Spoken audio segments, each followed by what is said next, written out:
Olá, esta apresentação é parte do programa EAD Inovap, do curso de Gestão da Inovação e Difusão Tecnológica.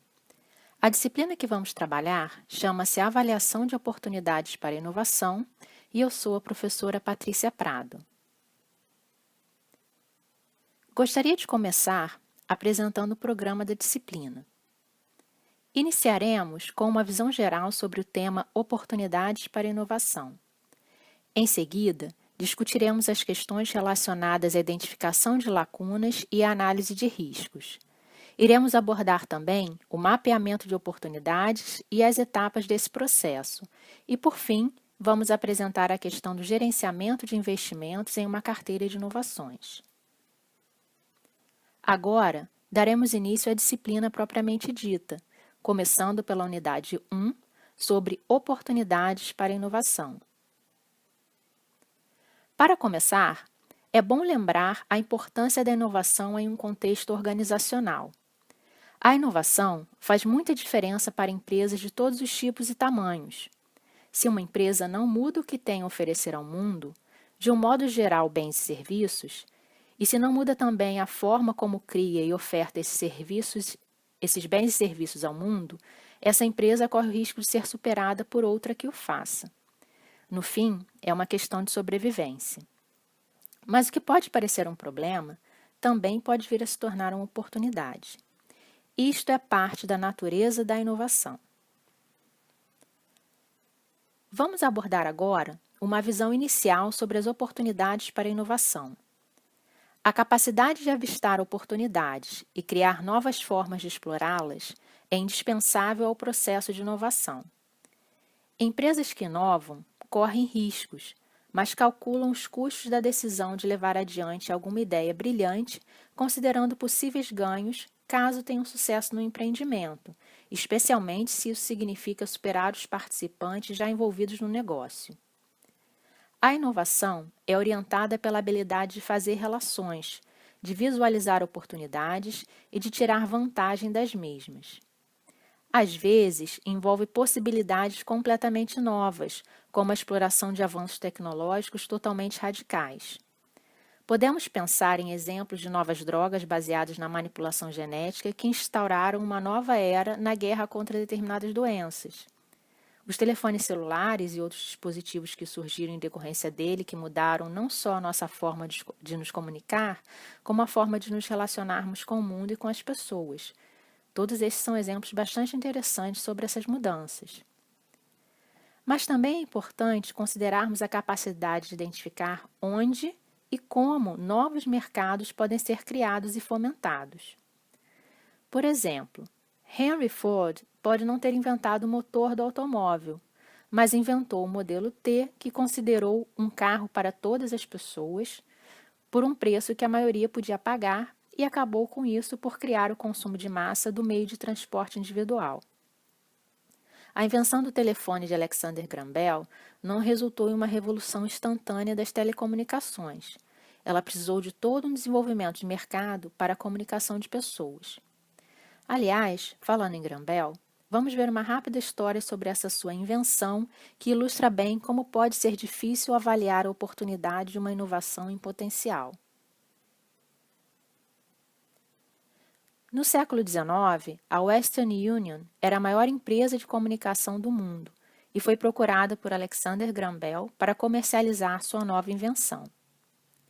Feita a demonstração para seus altos executivos, a resposta recebida foi: após cuidadosa apreciação de sua invenção, que é uma novidade bastante interessante, chegamos à conclusão de que ela não tem valor comercial. Não vemos futuro algum para um brinquedo elétrico. 4 anos após sua invenção, já existiam 50 mil telefones nos Estados Unidos e, passados 20 anos, 5 milhões. Nos anos seguintes, a American Telephone and Telegraph, empresa fundada por Bell, veio a se tornar a maior corporação dos Estados Unidos. Este é apenas um exemplo de como avaliar uma oportunidade de inovação pode não ser tão simples assim. A inovação requer não só a abertura de novos mercados, mas também exige a implementação de novas formas de servir aqueles mercados já estabelecidos e maduros. Por exemplo, companhias aéreas continuam vendendo serviço de transporte aéreo, mas as inovações introduzidas por empresas como a Southwest Airlines, EasyJet, Ryanair e a Gol aqui no Brasil revolucionaram o transporte aéreo, modificando e fortalecendo este setor. De uma forma bem resumida, o que essas empresas fizeram foi que elas entraram no mercado de transportes aéreos oferecendo serviços mais simples do que suas concorrentes, por exemplo, com poucas rotas, uma baixa flexibilidade de alterações, cortaram as refeições, que foram substituídas pelas famosas barrinhas de cereais ou então amendoim, mas tiveram como uma contrapartida o preço que permitia que diversos consumidores das mais diferentes classes sociais passassem a andar de avião. Uma coisa que é bem interessante ressaltar é que aqui no Brasil, no início da sua operação, a Gol foi considerada pelos seus concorrentes principalmente como uma concorrente não para as companhias aéreas, mas para as empresas de ônibus. É bom lembrar ainda que a inovação não ocorre apenas no segmento de produtos manufaturados. Inúmeros exemplos de mudanças radicais podem ser encontrados também no setor de serviços. Em geral, nas grandes economias, o setor de serviços representa a maioria esmagadora de atividades comerciais e laborais, o que significa que nele há um potencial significativo. E os baixos custos de capital frequentemente implicam oportunidades para novos entrantes e para a introdução de inovações radicais mais promissoras no setor de serviços. Por exemplo, se considerarmos os serviços bancários online, podemos perceber o quanto são comuns hoje em dia. Se olharmos para trás, no entanto, vamos ver o quanto as inovações introduzidas nesse segmento transformaram drasticamente o nível de eficiência do setor, bem como a natureza e a quantidade de serviços que podem ser oferecidos. Grandes desafios são impostos a todos os setores, e com eles também a possibilidade de grandes oportunidades. Até mesmo o setor público pode e deve se beneficiar da inovação. A pressão pela oferta de mais e melhores serviços, sem aumento de uma carga tributária, é um quebra-cabeças a ser solucionado por esse setor. Mas isso não é algo inalcançável. Existem vários exemplos pelo mundo que podem comprovar isso. A França, por exemplo, possui um programa federal chamado Futur Public, voltado para a modernização do serviço público. Criado em 2013, o Futur Public busca promover a inovação através de seminários, metodologias, cooperação e projetos piloto de serviços inovadores. Já o Nesta, no Reino Unido, é uma organização sem fins lucrativos que apoia o desenvolvimento de inovações no setor público e que atua em parceria com o governo e parceiros privados para o financiamento de projetos voltados à inovação neste setor. Aqui no Brasil, a Rede Paulista de Inovação em Governo busca a melhoria dos serviços públicos por meio da gestão do conhecimento e da inovação, promovendo diferentes iniciativas para criar condições para que a inovação ocorra nos órgãos públicos estaduais. Vamos retomar agora dois conceitos conhecidos, mas que são bastante relevantes ao considerarmos a discussão sobre oportunidades para a inovação. A inovação está basicamente relacionada ao conceito de mudança e pode ser observada sob duas dimensões: quanto à forma da mudança ocorrida e quanto ao grau de novidade da mudança. Com relação à forma, é comum falarmos de 4 categorias de classificação: inovação de produto, que se refere à mudança em produtos ou serviços oferecidos; inovação de processo, que se refere à mudança na forma em que os produtos ou serviços são criados, fabricados ou entregues; inovação de posição, que se refere à mudança no contexto em que os produtos ou serviços são introduzidos; e inovação de paradigma, que se refere à mudança nos modelos mentais subjacentes. O Manual de Oslo também trabalha com classificações e conceitos semelhantes para inovação de produto e inovação de processo, e, além disso, introduz a inovação organizacional e a inovação de marketing. Com relação ao grau de novidade da mudança, a inovação costuma ser classificada como radical ou incremental. Para essa nossa discussão a respeito de oportunidades para a inovação, queremos colocar o foco no grau de novidade da mudança. Sob essa perspectiva, podemos classificar a inovação como incremental, quando ela envolve uma mudança em algo já existente. A inovação incremental ocorre continuamente na indústria, muito por meio do learning by doing, ou aprender fazendo, por ser um aperfeiçoamento a produtos já existentes. Este tipo de inovação é bastante comum, já que os produtos raramente são totalmente novos para o mundo. A inovação é chamada de radical quando envolve uma mudança descontínua, completamente nova, ou uma resposta a condições totalmente alteradas. A inovação radical requer novas técnicas de produção e mudanças organizacionais, bem como rompimento ou avanço de técnicas para ser industrializada. Para comparar esses dois tipos de inovação, podemos pensar que atualizar o estilo de um carro de um modelo 2015 para um modelo 2016 não é o mesmo que inaugurar um modelo completamente novo de automóvel, que possui um motor movido a um tipo de combustível não poluente, como um motor elétrico, por exemplo, e que seja feito de um novo tipo de material bem menos poluente durante todo o processo de produção. Existem diferentes níveis de novidade, que vão desde melhorias incrementais menores até mudanças bastante radicais, que transformam a forma como as percebemos e utilizamos.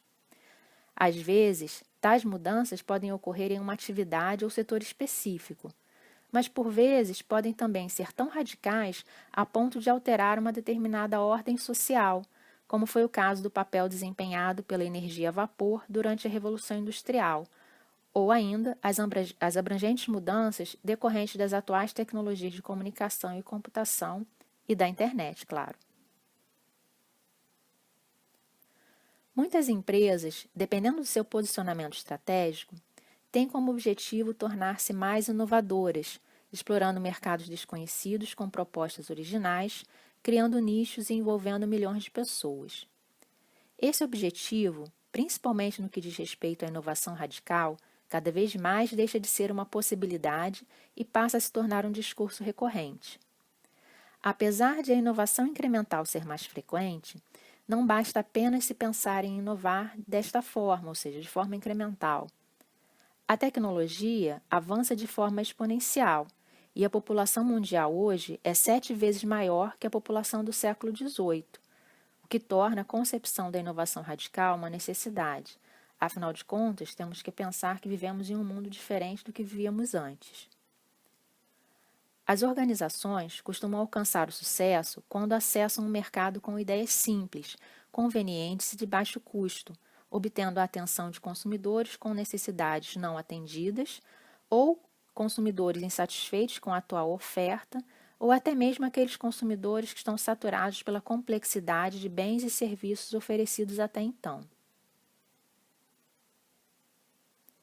Podemos apresentar alguns exemplos para ilustrar esta questão. Se tomarmos o setor de aviação no Brasil, podemos citar a Azul Linhas Aéreas Brasileiras S.A. A Azul foi fundada em 2008 e é hoje a terceira maior companhia do Brasil em número de passageiros transportados e frota de aeronaves, e a maior em número de destinos oferecidos, operando em 97 aeroportos no território brasileiro e em 4 destinos internacionais.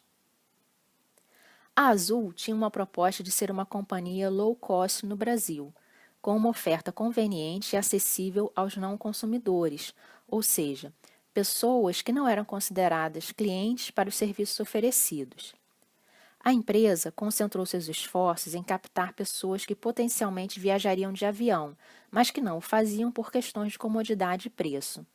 Assim, a Azul se concentrou em oferecer rotas alternativas com oferta restrita para aqueles que viajavam de carro ou ônibus, com tarifas econômicas e operando em aeroportos de pequeno porte para reduzir custos. Gradualmente, foi expandindo suas rotas e obtendo participação de mercado de suas concorrentes. A Starbucks pode ser vista como outro exemplo interessante. A empresa mudou seu modelo de negócios e criou um novo conceito ao propor um ambiente que facilita encontros informais a baixo custo para pessoas que tinham interesse em sentar e conversar. Hoje, já há várias outras empresas mundo afora que replicaram esse modelo para aumentar a venda de bebidas e lanches rápidos. Podemos falar ainda do caso da Nintendo com o lançamento do console Wii, que redefiniu o mercado de videogames complexos, introduzindo a ideia de jogos mais intuitivos. Esses tipos de jogos exigem menos habilidades e treinamento, o que levou a Nintendo não só a conquistar mercado entre seus concorrentes, como a fazer esse mercado crescer consideravelmente entre um público que antes não usava videogames. Seus principais concorrentes, a Sony e a Microsoft, não tinham flexibilidade necessária para esse tipo de inovação e acabaram por levar cerca de 3 anos para se adaptar, renovando seus produtos. Empresas que promovem esse tipo de ruptura conseguem conquistar aqueles que não eram seus consumidores habituais.